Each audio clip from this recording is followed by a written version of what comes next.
Brett Allan here on the Brett Allan Show, and today we have a special guest. I'm excited.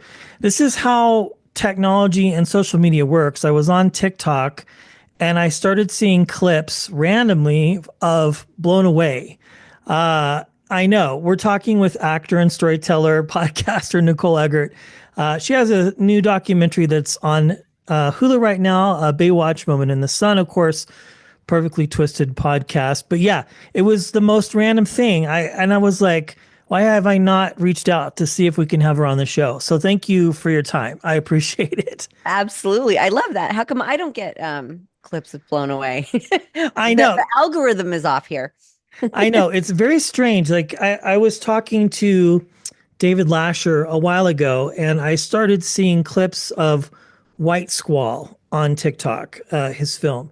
And it was interesting how I don't know, it's just weird. Like all of a sudden I get served up random things, but that film showed up and I was like, holy cow, I had completely forgotten about that because that was a good movie, but that was a long time ago. How it made it up there, I don't know. I have no idea. Yeah, interesting. Interesting. Yeah. Well, thank you for hanging out. I'm excited. Um, you have had a very different and fascinating life, I think, than most people like myself. And that's why I love talking to you and others because it's so interesting. The 90s was a very different time, I would say for sure. As a child of the 80s and 90s, much different as far as everything goes. So this documentary that you helped produce is very fascinating because you're talking about the show and the stories and the phenomenon of what Baywatch was. What were the conversations like? I'm interested to know, like, how did that idea come about as far as doing this and paying tribute, to the cast and sharing very personal stories of your lives, and how this whole Baywatch thing really came about because it's so interesting. Well, I had been shopping a show, and it was mostly around the women who are mothers. Most are mothers, and everybody is doing something different in life. And at all the networks, it seemed to just keep falling into like a reality category, and Sure. it doesn't. We were like, it was lukewarm about that feeling. So, anyway, cut to Matt Felker, who ultimately ended up directing this. He wasn't our original director, but directed it and EP'd on it. I was having a conversation with him about documentaries, just friends, we're friends, and we're both big buffs of docs. So we were talking about it, and then he said, what if the project is a documentary? And I thought, wow, okay, well, let's talk about that. Like, what does that look like? And we just started going over how, Baywatch really, you see the same regurgitated pictures and stories and the same Yes. thing. It's always the same. And I felt like every actor had like their autopilot interview was the same answers. If you Google and you look at it, it was just all the same stuff. You could copy and paste it from one media outlet to the other. And none of it was ever really very interesting or real, I felt. And I also felt like a lot of the actors really kind of got glazed over, that it was just pretty faces with lots of hair and the red bathing suit with a great body. And they were interchangeable, and that was it. And there's just so much more to it than that, when you're on a show that's so big, the number one show in the world, and it's, this is before internet, this is before social media, it's trend setting, it's this, it's that. It really affects your life. It really does. And so I wanted to give people an opportunity and a platform to talk about that. Like, let's talk about it. Who were you then? Who are you now? What has the journey been like? What does it look like? And, the thing is that most everybody has a really interesting life outside of Baywatch. And I just wanted everybody to be seen and heard.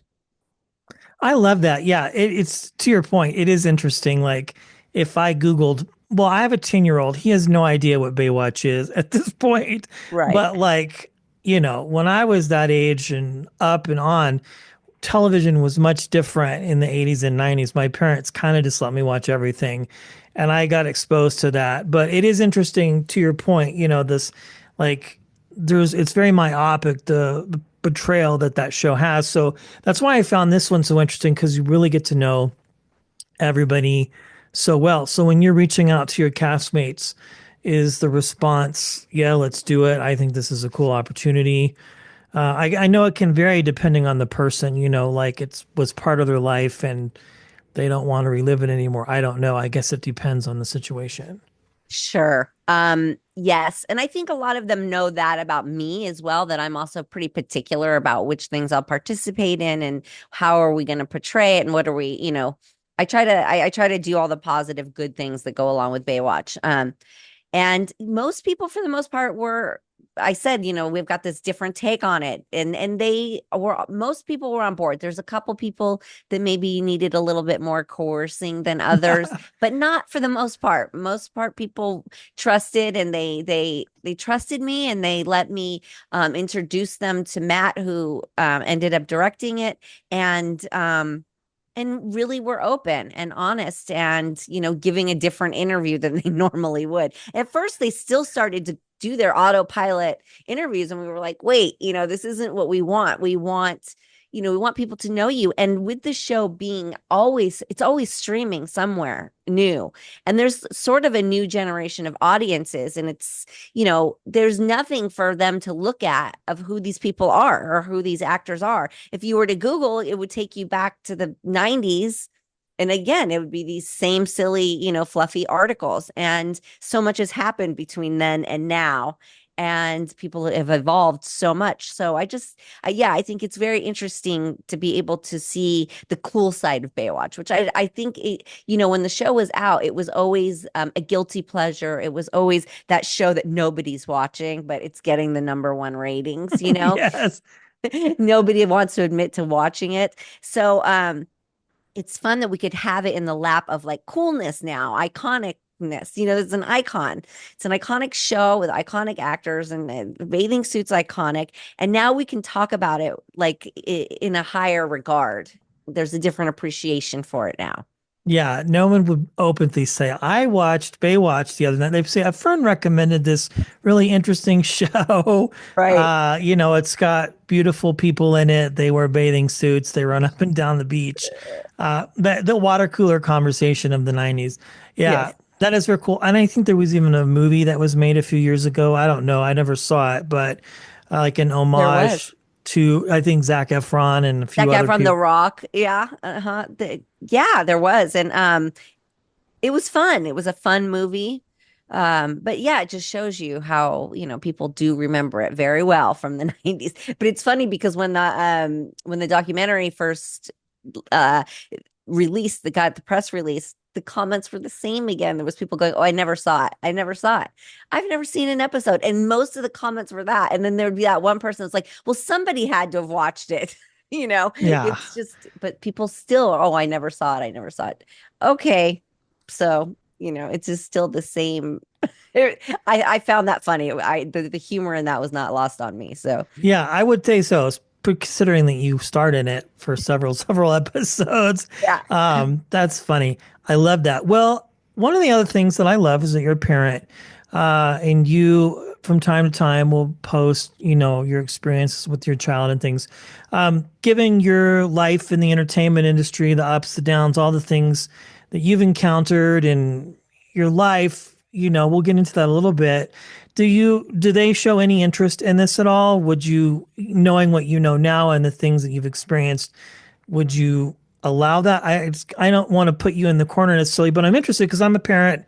I have a 10-year-old and we're in that stage now where they're starting to look at things and he's kind of interested in this and a little bit interested in that. So I think it's, our kids, we hope, will be interested in what we're in, the positive things, but we can guide them and help them down the path, hopefully.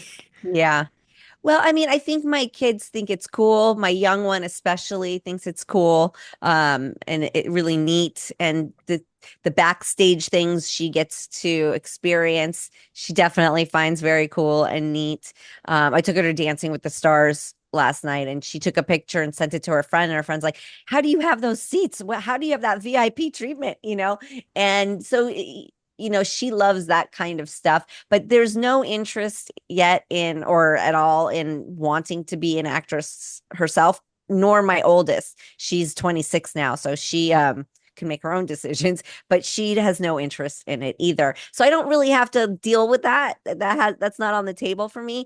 But I would say that, with the way everything is now with the platforms and with social media, that there's such a different that's a different conversation because there's so many different avenues, so many different platforms that you can do and use to express yourself and show your talents and what you're interested in.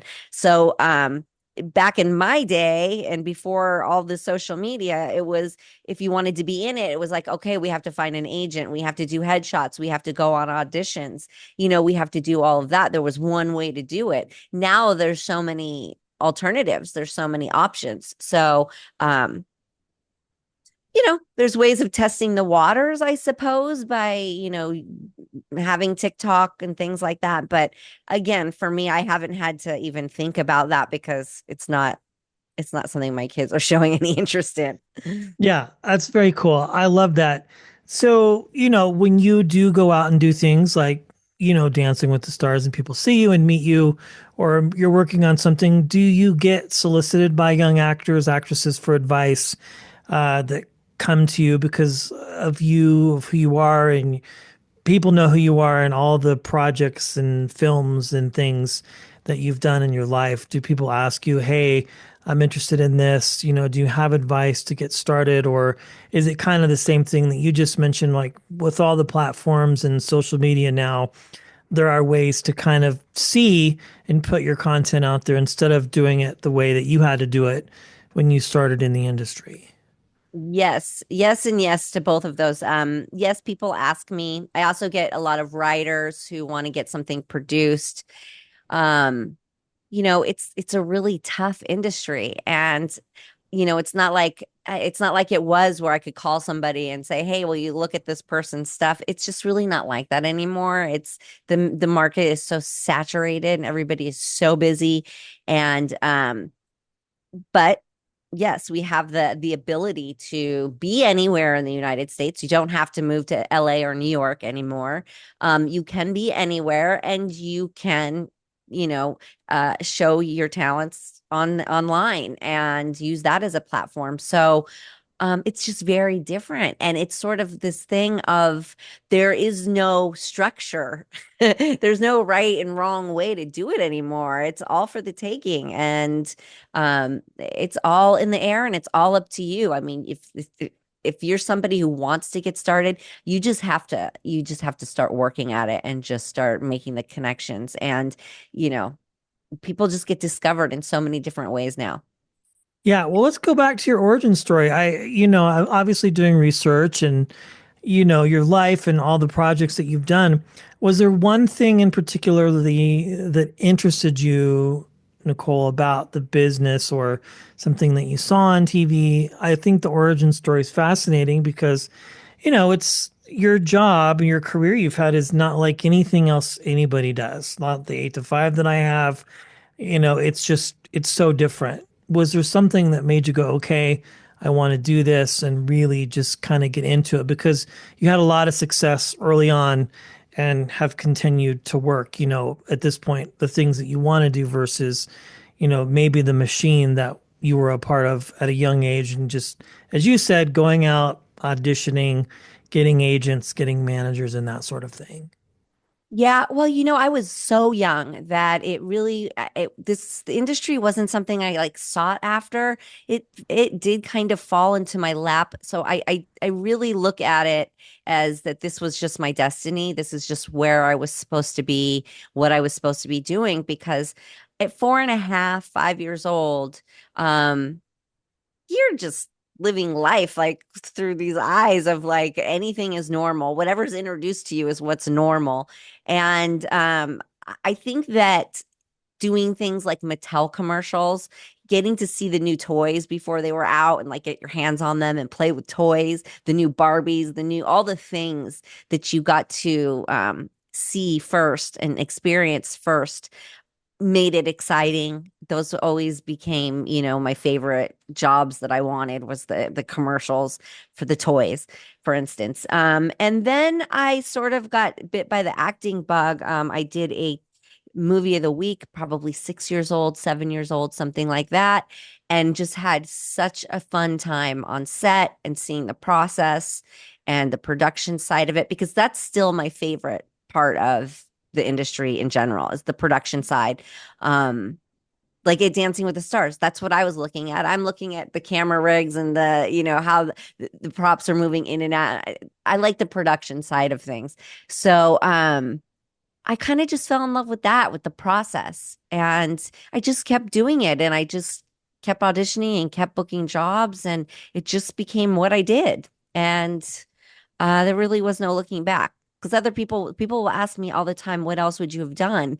And it's like, well, I never really had an opportunity to stop and think about that. And I never was not working to then say, what would I be? This is what I did. So, um, yeah, I just grew up in it. I grew up with it, and it's just part of me.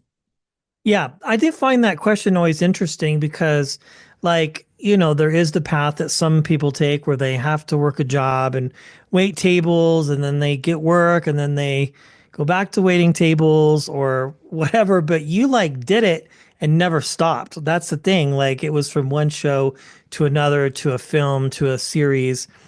Like, and probably, a normal childhood was not in your vocabulary necessarily, that because of the fact you work so much. I would assume that's a fair assessment because Yes. like you're always working all the time.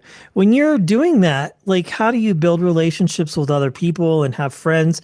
They're probably industry people too, right? Like it's just on set kids or Hmm. adults, whatever you're doing, I would think. Yeah, I mean, I feel like when you're working on a project, the people on that particular project become your family and friends. But besides that, I think that I did still have my friends from, school at home when things were down, when cameras were down. But there's also a lot of industry kids, and then you can relate to each other because you guys get it. So there was a big group of us that would hang out and you would see people on auditions. It was very different back then. It was the same group of kids all the time. Now I've heard there's like hundreds and hundreds of people that audition, if not thousands. It wasn't like that. So it was, we'd go on auditions, you'd be up against somebody, but then you'd go out to dinner afterwards and hang out, or we would have our own parties and our own outings and sleepovers and things like that. And when we were lucky enough, we would get to work together, and be together. So it was sort of two different groups of childhood friends. Yeah, that is true. I've heard like then in the 80s and 90s, it's just like this group of people hanging out on a Warner Brothers lot. And then you're like, oh, I'm going to audition for this. So, oh, you got that role. I didn't get that role. But then you showed up on other camera sitcoms too, playing different characters. So, yeah, it's so interesting now when I talk to these younger actors for these shows and films. It's like at 10 years old, you know, I was not nearly that responsible to carry a multicam sitcom. Like, I can't even think, you know what I'm saying? Like, it just Yeah. seems so weird because it just, I'm concerned about so many other things. Or I look at my kid and I'm thinking, there's no way, how does it work? But you were forced to grow up quick, I would think, especially handling all that responsibility. Um, that's so wild, such a crazy time. You've done so many different things, you've worked on different things. Was there one project, for you that solidified for you that this was, hey, this is what I'm meant to be doing or should be doing? Or was it just a continual process based on starting out so early and just booking one project after the other after the other? I think it's a combination of both. I mean, I did a movie called Clan of the Cave Bear early on, directed by Michael Chapman, and I played a younger Daryl Hannah.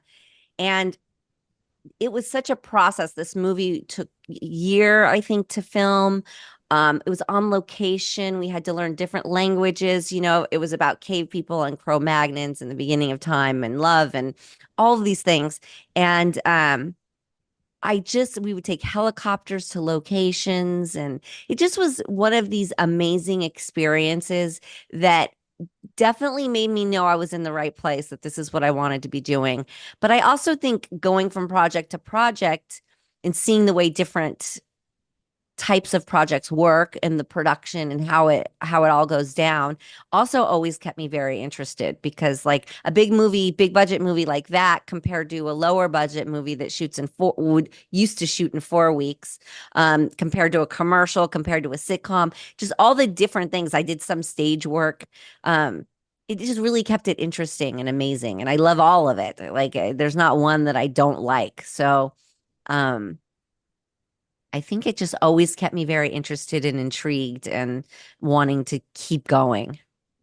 Yeah, that's so cool. Did you have anybody that you worked with at that young age that was just really like, I can't believe I'm working with this person? There was a lot of people. I mean, because of course my parents knew who people were, and they would say, "Oh my gosh, this is wild." But I think working for George Cukor on his last film, amazing director, I think that that was sort of a moment where a pinch me moment where I was like, wow, this is like I don't it doesn't get better than this. And not a lot of people are going to be able to say that, especially not people at my age, to be able to say I was just directed by George Cukor in his last film. So there were a lot of, milestone moments. Yeah. So when you go out to meet fans, whether it's at a con, do you do a lot of the cons at all or not much anymore? I don't do a lot. I do them every once in a while. I did one this past weekend, and I think I'll do one in Toronto in November, mid-November. But they, those are kind of once in a while. Do you enjoy those? Again, not leading the witness, but I've talked to so many amazing people like yourself, and it's either like I love it, or like, I don't know. It can be a two-sided thing, I suppose, depending, how you view that whole. We do the cons just doing interviews, and it's so crazy. We did one this last summer up in Denver, and there's so many people, and the lines are massive, and it's crazy to see what people show up for. So that's why I like when I get this chance to ask you, because you're a human being. Like, you have feelings, you have emotions, you have a life, you've been through a lot. Most of it has been on the public stage. So I guess, you can choose to not answer, I suppose, but I just think it's interesting because again, it's different. I don't go to cons and sign autographs and meet fans. So Yeah. I do enjoy it because I like that people are happy to be there and people are excited to meet you, and it means a lot to them that you show up. And for me, it just feels like so happy. Like it's a way to meet the fans. It's a way to actually talk, have a conversation. And I don't know, when I see them happy, it makes me happy. So I'm all for it. I know I yeah. see a lot of actors who are struggling with it, and it's just not for them. It's not for everybody. It really isn't. But I do get a kick out of it. Yeah. Like if you get to meet a couple people from Saved by the Bell or whatever, it's kind of cool to see them because you grew up with them. But yeah, Yeah. I guess you have to really be into that part. That is so cool. Um, so you've been very public about your health. My mom, she's a two-time breast cancer survivor. So I connect with that very personally. Like, how is life now for you? I mean, you're feeling good, life is happy, you're able to go out and enjoy things, or are you still kind of in that mode where it's like panicky kind of, or not really knowing? I know my mom was, even to this day, she's been cancer free for a while, but there's still that as a kid, you're thinking about that in the back of your head, like, oh my God, because cancer's horrible and it's so unpredictable kind of a thing. Yeah. Well, first of all, I'm sorry. I'm glad to hear that she's doing well. Yeah, I think it's going to always be a panicky thing at times because you have to be tested so often and so frequently, and the chances are just so much higher than, before. And especially after chemo, because now it can pop up anywhere. Um, so that part of it's panicky, and I think there'll be an element of that going forward for quite a while. But I try to just enjoy being here and living, and that science is where it's at. Where it is at in 2024, that this isn't a death sentence anymore, and I'm very grateful for that. And I still have treatment ahead of me, and but I feel like, being on the other side of chemo, I can now just really try to relax and just enjoy getting back to feeling normal. I'm not the same. I'm only 3 months out of chemo, and I'm about 5 weeks out of surgery, my first surgery. So, the body's not the same. I have a lot of aches and pains. I can't walk very far. It takes me a few minutes to get walking, um, and get my hands moving and things like that. It's difficult, but I get to. I get to do Yeah. that. So, Well, yeah. And thank you so much for doing this. I really appreciate it. I wasn't sure. Like, I was like, well, she's had a lot happening in her life. So I told your team, I was like, if she wants to wait or needs to wait, please. Because, well, let's talk about your podcast. I just listened to your most recent episode. I love it. I love the style as a podcaster. It's cool when people do it and they do it well and they take it seriously. So I appreciate that. But thank you. how did that start for you? Like, what was the idea behind the podcast? Perfectly Twisted, which is available everywhere. It's Yeah. funny. It's a little naughty in some way. It's just a cool thing to listen to. So congrats on that success Thank of your life you. too. Yeah, of course. 100%. Well, people always say, have you written a book? Did you write a book? Are you doing this? Have you a podcast? This and that. And I always thought, oh my gosh, no, no book, because to me, the best parts haven't happened yet. Um, Maybe one day. And then the podcasting, my friend Dave, who's my co-host, he does them, and he said, you should, let's do it. Let's just like try it. And I thought, okay, I'll try it. If I like it, I can keep doing it. If not, no harm, no foul, right? Like, you just stop. You're not under contract to keep going. Yeah.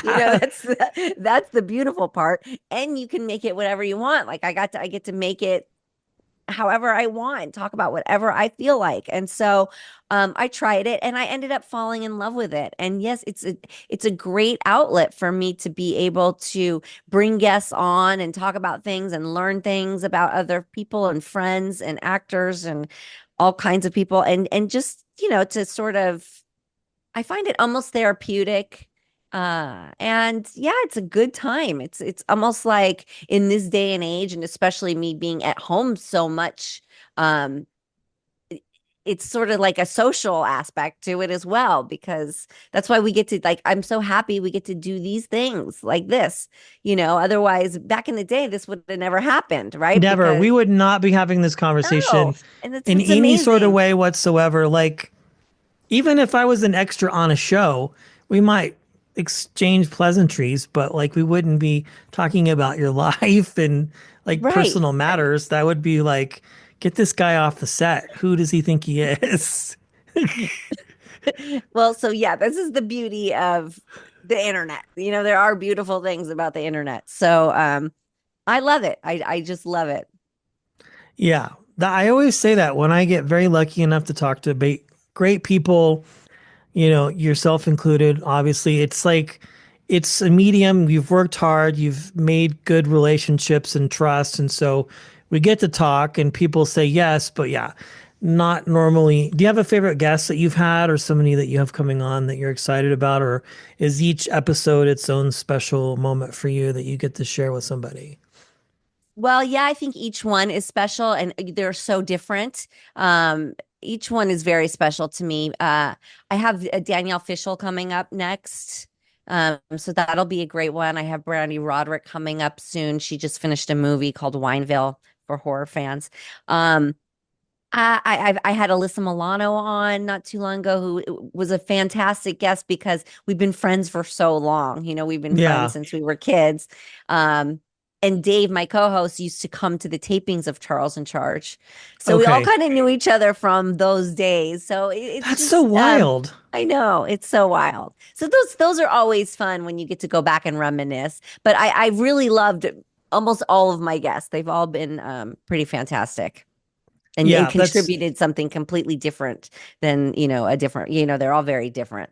so I'm curious as we wrap here. I don't want to take much more of your time. I want to be respectful of that. But when you found out that he used to come to those tapings of that show, was that just like a meta moment for you? Like, you know, Well, I remember him. I okay, remember him from the tapings. And so I was like, "Oh my God, you're him." Like it just it definitely made us feel like old friends. It definitely gave um a familiar feeling. And yeah, he used to come every week with a rose. And, and I always thought he was so sweet and so kind and all of that, but it was always like, hi, bye. And then to talk to him later, and he'd be like, I used to sit by the phone, waiting for you to call me, thinking maybe you might call me this weekend. So we get to laugh, we get to look back and laugh at all of that and be good friends. So yeah, it's kind of priceless. yeah. Well, in spite of all of that negative stuff from that show, I will say, that was a huge part of my childhood. So, Me too. um, yeah, obviously for you, for sure, for several seasons. But the positive for me was that was like my babysitter because I was a latchkey kid. So that would be on, and we would watch episodes until my parents came home. Yes, so many kids were. I mean, this was kind of the norm. And yes, a lot of terrible things happen, but I love this show and I hold a special place for it in my heart. And I That's definitely cool. separate, there's a separation in my mind and my emotions with that show from behind the scenes to, what the show was. So, yeah, I never wanted to taint the show.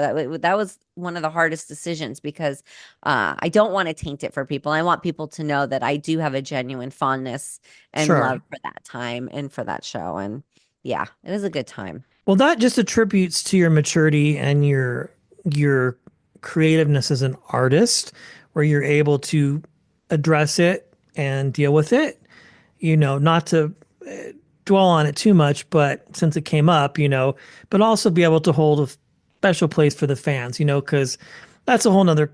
God knows that time was, who knows what Yeah. was happening, and it Yeah. seems like today with social media, I mean, all of this stuff is coming out from a lot of people in the past. So it's Yes. crazy. Um, Yes. bizarre. Well, very cool that you had that moment where you had somebody that was a fan who maybe had a crush and now is like My your friend. co-host, Yeah. one of your best friends. That's so cool. Yeah. Well, I love it. Again, going back to the beginning, seeing Blown Away on TikTok, that was one of the impetuses for reaching out to have you on, of course, the Baywatch documentary and all the other awesome stuff that you've done. And it's cool that you get to have your kids get to be a part of this legacy that you've created and get VIP seats for Dancing with the Stars. I mean, what a cool thing. I mean, I take my kid, it's not as cool, but he got to go backstage with me. I interviewed the cast for My Name is Earl for Comic Con this last Oh, year, and he got to meet Jason and Ethan Suplee and all these cool people. And he has no idea who any of them are, but he gets he to hang out will. with. He Yeah. will eventually. Yeah, we're not Yeah. watching Dogma yet, but it's just kind of one of those things where he gets to see this stuff and talk about it. You could see my passes, and he loves walking around with his pass and getting to hang out backstage while I interview awesome people like yourself. Well, hopefully one day our paths will cross. I don't know. I'm in Colorado. If you come to a con or whatever, or work on a show, I don't know. But thanks for hanging out. I really do Yeah. appreciate it. This has been a lot of fun, and I appreciate your time. I really, really do. No, thanks for having me. Absolutely. Yeah.